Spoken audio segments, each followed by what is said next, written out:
Okay, so here we're testing a pair of 275 Ferrari ignition coils.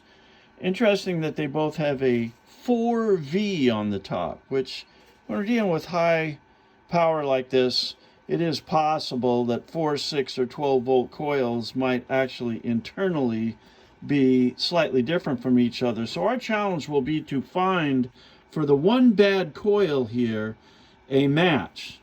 Now, we have a simple coil tester here, gives us a general indication. Go ahead and fire the good coil up. Okay, so this coil right now is, you can see it's wavering in a range that's, about 11 o'clock here. And the relative numbers don't mean a hell of a lot here because the accuracy of this coil tester is not that great. But it gives us an indication, and now we have to match that in the other coil. Now this other coil had lost its lubrication.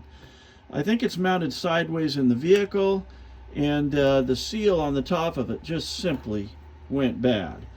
It's poured out as oil, and I will show you here in a second after we test it. Go ahead.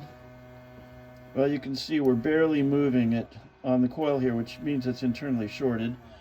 All right, that's good, Steve. Now, if you just pull the guts out of that thing, we have unrolled the lip on it and disassembled it, and there is no oil in it now. The thing smells burned, and it is burned. So we will be replacing the entire innards of this coil as soon as we find a coil that matches the original coil in terms of its output on our little tester here. So that's my story. I'm sticking to it.